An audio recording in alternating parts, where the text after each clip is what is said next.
Hello friend, welcome back to my channel.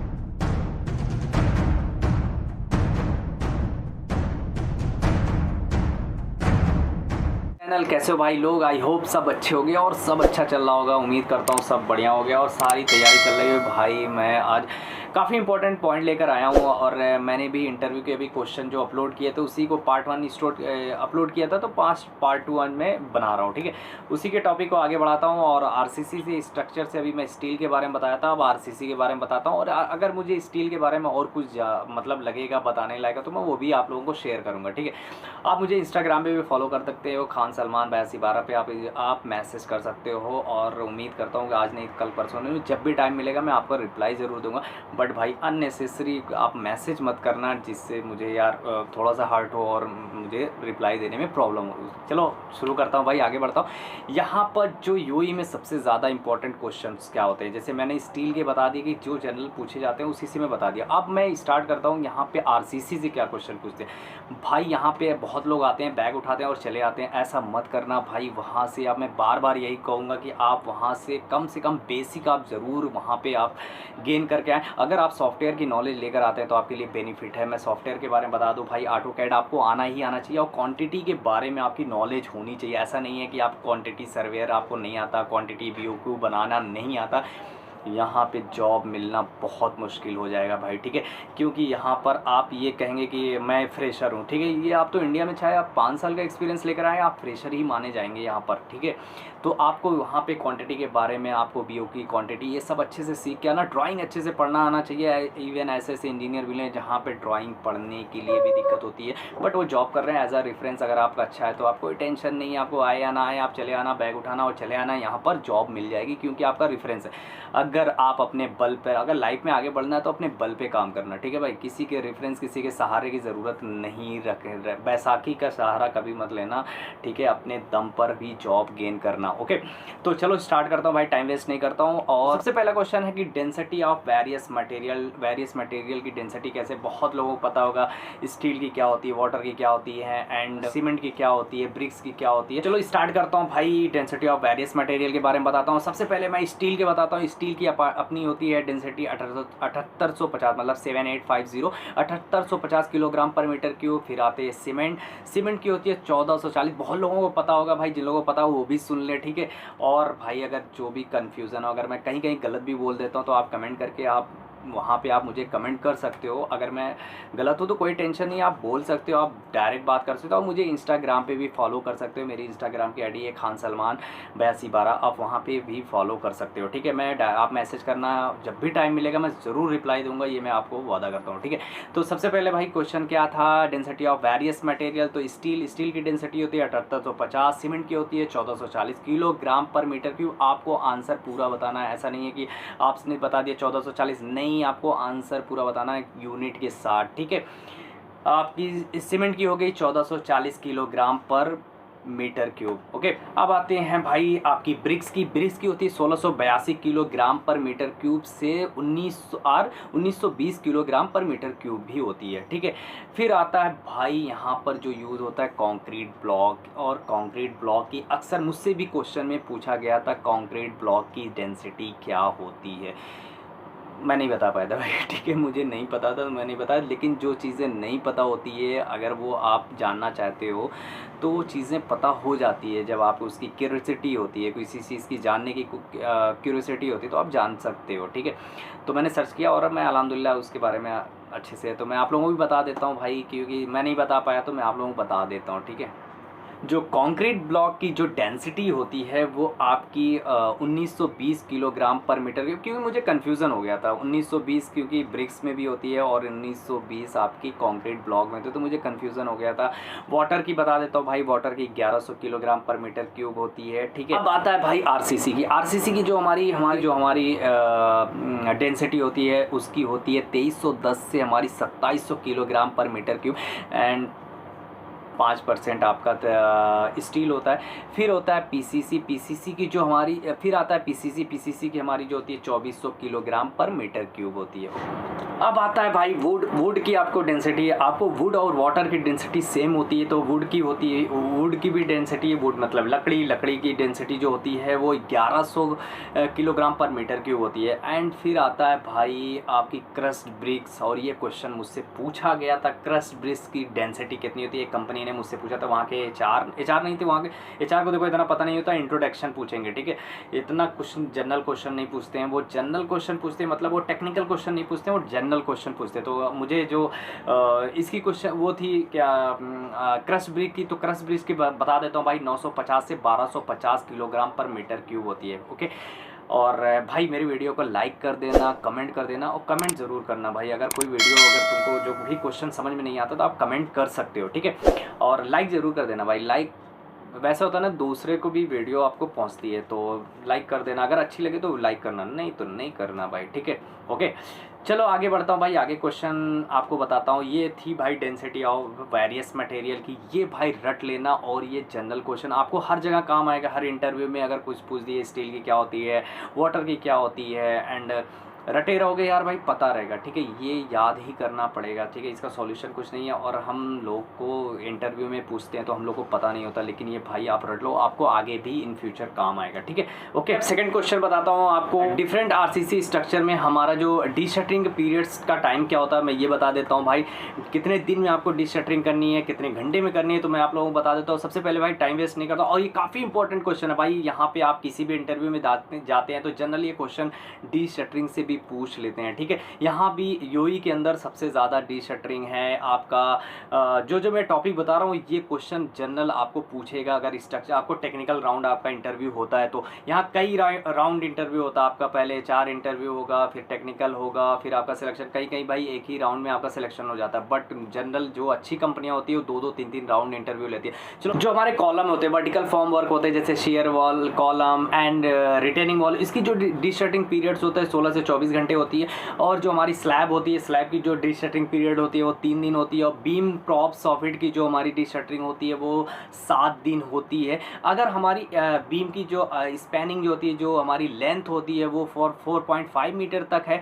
तो हम 7 दिन में डीशटरिंग कर सकते हैं। अगर हमारी 7 दिन, अगर 4.5 मीटर से ज़्यादा है हमारी स्पैनिंग, तो वो हम 14 दिन बाद करते, 14 दिन में करते हैं।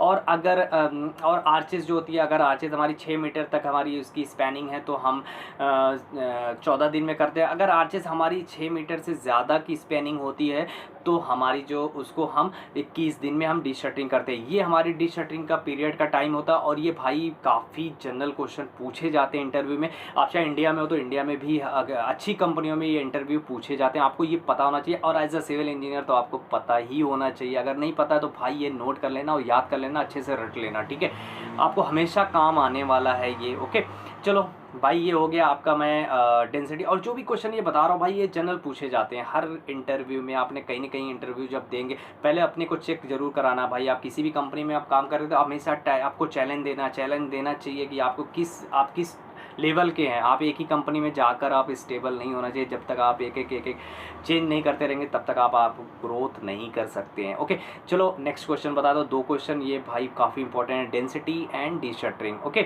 चलो नेक्स्ट क्वेश्चन, आपका जो नेक्स्ट क्वेश्चन है, तीसरा क्वेश्चन बताता हूँ। अगर आप क्यूसी में जा रहे हो, क्वालिटी में है, या जनरल आपके सिविल इंजीनियर में भी क्वेश्चन पूछ लेते हैं, इंडिया में तो मोस्टली पूछ लेते हैं, ठीक है। अगर आप क्यूसी में हैं, अगर आपका इससे भी क्वेश्चन भी काफ़ी पूछे जाते हैं, यहाँ यूई के अंदर भी पूछे जाते हैं भाई, मुझसे नहीं पूछे गए लेकिन मेरे एक फ्रेंड से पूछे गए, तो मैंने वहाँ से भी क्वेश्चन उठाया, तो वो भी मैं आप लोगों को बता देता हूँ, क्योंकि आप लोगों को पता होना चाहिए, ठीक है। आपको जो क्यूब सैंपल है वो कितने क्यूबिक मीटर कंक्रीट पे आपको कितने सैंपल आपको भरने हैं, ठीक है। अगर 1 से 5 आपकी MQ कंक्रीट है तो आपको एक NOS भरना है, मतलब कि आपको 6 क्यूब भरना है, मतलब 7 दिन 3 क्यूब का, और 7 दिन 28 डेज में, ठीक है। ये आपको याद रखना, एक NOS मतलब होता है आपको 6 क्यूब भरना है, ठीक है। आपको अगर 1 से 5 MQ माल है तो 1 NOS, एक NOS, और आपको 6 से आपको 15 है तो उसमें 2 सैंपल, फिर 16 से 30 के लिए 3 सैंपल, और उसके बाद फिर 31 से आपको 50 के लिए 4 सैंपल। अगर आप इससे ज़्यादा कंक्रीट यूज़ करते हैं तो हर 50 क्यूबिक मीटर के बाद आपको एक सैंपल ऐड कर लेना है, ठीक है। ये आपके जनरल क्वेश्चन आपको याद है। और एक सैंपल का मतलब होता है, एक NOS का मतलब होता है आपको एक 7 डेज़ के लिए 3 सैंपल बनाने हैं, और 7 डेज़ 28 डेज़ के लिए 3 सैंपल बनाने हैं। तो एक NOS का मतलब आपको 6 क्यूब भरना है, ऐसा नहीं कि 1 क्यूब भरना है, ठीक है भाई। ओके, चलो तीसरा क्वेश्चन भाई आपका जो सबसे इम्पोर्टेंट क्वेश्चन, ये भी इम्पोर्टेंट क्वेश्चन और ये भी इससे भी क्वेश्चन पूछे जाते हैं यूई के अंदर, खास तौर से आपको क्वेश्चन पूछे जाते हैं। ये क्वेश्चन देखो भाई, मेरे से जितना क्वेश्चन पूछा मैंने वो अपलोड किया, और जो और लोगों से पूछा था, क्योंकि मैं कई इंजीनियर से मिलता रहता हूँ और QC वाले से तो ज़्यादा मिलता हूँ, क्योंकि मेरा उनसे उठना बैठना होता है, तो उनसे भी कोई क्वेश्चन आता है, कुछ HR से भी मिलता हूँ भाई, उनसे भी क्या क्वेश्चन होता है, तो मैं बता रहा हूँ, वही क्वेश्चन मैं उठा के बता रहा हूँ, ठीक है। तो भाई ये वहाँ भी इंडिया में भी काम आएगा। अब इंडिया में भी इंटरव्यू दे रहे हैं तो वो भी काफ़ी, और जो सिविल इंजीनियर हैं उनके लिए भी तो काफ़ी इंपॉर्टेंट है, ठीक है। मैं ये बताता हूँ कि आपको जो रेशियो होता है, जो आपको ग्रेड का रेशियो, तो वो क्या क्या होता है। आपका M5 ग्रेड अगर आपका कंक्रीट है तो उसका रेशियो क्या होता है, तो आपको बता दूँ 1:5 आपका 10 होता है, और उसके बाद M7.5 है तो 1:4 आपका 8 होता है, और उसके बाद M10 है तो उसका रेशियो होता है 1:3:6 होता है। उसके बाद M15 है तो 1:2:4 होता है। M20 1:1.5:1 होता है, एंड M25 जो होता है वो 1:1:2 होता है। अगर आपकी M30 है तो M30 है तो ये आपका मिक्स डिज़ाइन बेस पे, आपका M25 से ज़्यादा है तो आपका M30 है तो आपको मिक्स डिज़ाइन से आपके बेस पे आपको डिपेंड होता है, ओके। और ये आपको जो भी ड्राइंग होती है, जो स्ट्रक्चर ड्राइंग होती है, उस पर भी आपका मेंशन होता है। जैसे कभी कभी ये होता है कि हम जैसे इंडिया में मैं था, इंडिया में जो यूज़ होता था, आपका M10 कंक्रीट ग्रेड मंगाते तो 1:4:8 आपका आ गया, 1:4:8 आता था। लेकिन यहाँ पे जो जनरल होते हैं, जो IS कोड भी कहता है वो 1:4:8 कहता है। वो अब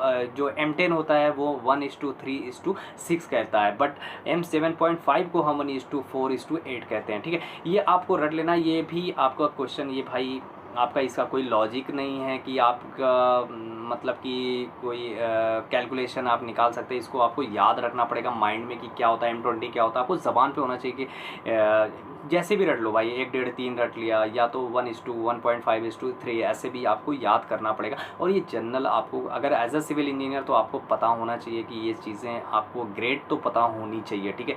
ये छोटी छोटी चीज़ें पूछी जाती है भाई, ये भी छोटी चीज़ें होती है। ये आपसे कोई मेजरमेंट टेप लेके आपसे कोई पूछेगा नहीं, आपसे यही सब क्वेश्चन पूछे जाएंगे कि आपको बेसिक पता है कि नहीं पता है, ठीक है। ओके भाई, नेक्स्ट क्वेश्चन अब स्टार्ट करता हूँ। टाइम पीरियड ऑफ क्यूरिंग, भाई ये भी मुझसे पूछा गया था ये क्वेश्चन। मैं एक ऑनलाइन भाई बैठा रहता तो ऑनलाइन, जैसे आपके पास टाइम है, अगर आप कोई काम कर रहे हो, ऑफिस में बैठ रहे हो, तो आपके पास टाइम है तो आप कुछ ना कुछ सर्च किया करो या कुछ सीखने की कोशिश किया करो। ऐसा नहीं है कि भाई मुझे भी कुछ चीज़ें मैंने ऑनलाइन सीखी है, कुछ चीज़ें मैं जैसे मैं ये वीडियो बना रहा हूँ भाई, ठीक है, मैं कुछ नॉलेज दे रहा हूँ, तो ऐसा नहीं है कि मैंने पढ़ने की कोशिश की है, ठीक है। गूगल पे सर्च किया करो, या किसी जैसे मेरी वीडियो देखते रहो। मैं टेक्निकल चीज़ें काफ़ी वीडियो बना चुका हूँ इंटरव्यू से। छोटी छोटी चीज़ें मैंने उठाई है, जो चीज़ें मैंने सीखी वो चीज़ें मैं आपको बताया हूँ, ठीक है। तो भाई ये क्वेश्चन मुझे पूछा गया था, ये एक सऊदी की कंपनी है और काफ़ी बड़ी कंपनी है, उसमें ये क्वेश्चन पूछा था, और रशिया के प्रोजेक्ट मैनेजर थे, उन्होंने टाइम पीरियड ऑफ, पहला क्वेश्चन उनका यही था, टाइम पीरियड ऑफ क्यूरिंग। तो आपको ये, आप सिविल इंजीनियर है, आपको ये नहीं बताना 14 दिन 12 दिन 10 दिन, ये नहीं बताना, आपको टेक्निकल चीज़ें बताना है, ठीक है। अगर आपको मैं बताता हूँ आपकी टाइम पीरियड ऑफ क्यूरिंग कैसे बताना है आपको। अगर आपको सुपर सल्फेट सीमेंट है तो आपको 7 दिन आपको क्यूरिंग करनी है, ठीक है। अगर आपको ओपीसी का फुल फॉर्म आप बताएंगे, ठीक है, क्या होता है, लेकिन बता देता हूँ भाई, ऑर्डिनरी पोर्टलैंड सीमेंट होती है, इसका जो फुल फॉर्म होता है ओपीसी का, ऑर्डिनरी पोर्टलैंड सीमेंट होती है, इसका आपको 10 डेज होता है। उसके बाद अगर आपका एडमिक्सचर, मिनरल एडमिक्सचर मिक्स होता है तो वो आपको जो क्यूरिंग पीरियड होता है वो बढ़ जाता है, वो 14 डेज तक आपको करना है, ओके। आई होप आप लोगों को समझ में आ गया होगा। फिर चलता हूँ नेक्स्ट क्वेश्चन क्या है, फ्रेश जो कंक्रीट आती है, जैसे अपने टीएम आपकी गाड़ी आ गई, उसमें जो कंक्रीट होती है, वो जो फ्रेश कंक्रीट होती है उसके कौन से टेस्ट होते हैं? सबसे पहला होता है स्लम टेस्ट। आपने इंडिया में अगर होंगे तो इंडिया में भाई मैं भी किया हूँ, आप लोग भी किए होंगे। आजकल फ्लो कंक्रीट आ रही है, उसका भी स्लम कैसे टेस्ट होता होगा, वो आपकी मेजरमेंट फ्लो के नाप से ली जाती है, ठीक है। तो मैं बता देता हूँ भाई, स्लम टेस्ट ऑफ, पहला होता है स्लम टेस्ट ऑफ वर्कबिलिटी, दूसरा होता है कंपैक्टिंग फैक्टर टेस्ट एंड तीसरा होता है बीबी टेस्ट, ठीक है। ये भी याद रख लेना, स्लम टेस्ट तो हम लोग करते हैं इंडिया में, ठीक है। यहाँ पे ये 3 टेस्ट होते हैं, ओके, याद रख लेना। पूछ सकता है ये मुझसे तो नहीं पूछा गया, लेकिन कई लोगों से पूछा गया फ्रेश कंक्रीट के कितने टेस्ट होते हैं। स्लम टेस्ट तो बता देंगे, लेकिन 2 और याद रख लेना भाई, BB test and compacting factor test, okay. चलो नेक्स्ट क्वेश्चन। जब आपसे फ्रेश पूछेगा तो तुरंत दिमाग में आएगा आपका हार्ड कंक्रीट टेस्ट क्या होता है। तो आप लोगों को पता होगा भाई, मैंने तो एक किया टेस्ट, ठीक है। तो मैं बता देता हूँ भाई, एक होता है रिबॉन्ड हैमरिंग टेस्ट और दूसरा होता है अल्ट्रा सोनिक प्लस टेस्ट होता है। ये भाई 2 टेस्ट होते हैं, आपको ये भी याद रखना है। जब फ्रेश पूछेगा तो आपको हो सकता है जनरल आपको हार्ड वाला भी आपको पता होगा, तो वो समझ के वो भी पूछ लेगा, ठीक है। Okay next question. और एक क्वेश्चन और बता देता हूँ भाई, ये मुझसे भी काफ़ी, मतलब ये क्वेश्चन मुझे 2 कंपनी ने पूछा था यहीं की यूएई के अंदर, और मैं बता देता हूँ, काफ़ी अच्छा क्वेश्चन था। एचआर भाई अपने जो इंजीनियर थे वो इंडियन थे, हैदराबादी थे। मैं बता देता हूँ ये क्वेश्चन क्या पूछा था, जो हमारा क्यूब का डायमेंशन टॉलरेंस कितना होता है, तो आपको याद रखना है भाई ±2 होता है, ठीक है। उन्होंने एक और क्वेश्चन पूछा था कि आपकी जो थिकनेस होती है स्लैब की वो मिनिमम कितनी होनी चाहिए, ठीक है। आपको 125 mm बताना, बहुत लोग गलती करते हैं 100 mm मतलब 4 इंची बता देते हैं। भाई नहीं, 25 mm होती। भले से इंडिया में आपका गांव में घर बनता है, वो क्या नाम है 4 इंची रख देते हैं, 75 सेंटीमीटर 75 mm रख देते हैं, वो गलत है भाई, ठीक है। मिनिमम 125 mm, हमारा जो इंडियन स्टैंडर्ड कोड भी आपको कहता है 125 mm से कम नहीं होनी है, ठीक है। ओके भाई, लास्ट क्वेश्चन ये बताता हूँ, जैसे आपने कंक्रीट आपको जो फ्लो करते हैं उसके कितनी हाइट से आपको फ्लो करनी है कंक्रीट, ठीक है। एक स्टैंडर्ड माप, ऐसा नहीं है कि उठा के आपने मतलब कितनी भी हाइट से उठा पे आपको भाई 1.5 मीटर से ज़्यादा की हाइट से आपको अलाउ नहीं करता। ये इंडियन स्टैंडर्ड कोड भी अलाउ नहीं करता। ये भी जनरल आपसे क्वेश्चन पूछे थे कि आप फ्री फॉल कंक्रीट के जो कंक्रीट फ्लो कितनी हाइट से मिनिमम कर सकते हैं, कितनी स्टैंडर्ड होनी चाहिए। एक भाई बता देता हूँ, 1.5 मीटर से ज़्यादा हाइट से आपको कंक्रीट फ्लो नहीं करनी है, अलाउ ही नहीं करता है हमारा जो इंडियन स्टैंडर्ड कोड या सिविल इंजीनियरिंग, ये अलाउ ही नहीं करता है, ओके। तो याद रख लेना, 1500 mm से ज़्यादा हाइट से हम कंक्रीट को फ्लो नहीं करते हैं, ओके। ये सारे क्वेश्चन है भाई, और मैं क्वेश्चन लेकर आऊँगा, और जो मुझे लगेगा मैं लोगों से बात करूँगा, पूछता रहता हूँ, और मुझे जो लगेगा कि ये क्वेश्चन बता देना चाहिए वो क्वेश्चन मैं आप लोगों को बताऊँगा। और भाई मैं आप लोगों को बता, अगर वीडियो अच्छी लगेगी तो लाइक कर देना, शेयर करना, कमेंट करना। और भाई एक चीज़ और है कि भाई कमेंट ज़रूर करना, अगर कोई भी क्वेश्चन आपको लगे इंपॉर्टेंट तो आप क्वेश्चन करना। आप मुझे इंस्टाग्राम पे भी फॉलो कर सकते हो, खान सलमान 8212, मैं उस पर डिस्क्रिप्शन में मेंशन कर देता हूँ। आप स्क्रीन पे भी देख रहे होंगे खान सलमान 8212, आप वहाँ पे फॉलो कर सकते, मैसेज कर सकते हैं। मैं जब भी टाइम मिलेगा आप रिप्लाई ज़रूर दूंगा, ठीक है। और मिलूँगा इंशाल्लाह किसी नेक्स्ट वीडियो में। और भाई अगर वीडियो अच्छी लगी तो लाइक करना, कमेंट करना, और सब्सक्राइब भी कर देना भाई, सब्सक्राइब करते रहना, ठीक है। ओके चलो भाई, चलता हूँ, फिर मिलता हूँ इंशाल्लाह किसी नेक्स्ट वीडियो में, ओके। तब तक के लिए भाई अल्लाह हाफिज़, अपना ख्याल रखना, खुश रहना, और माँ बाप का ज़रूर ख्याल रखना, ओके भाई, बाय।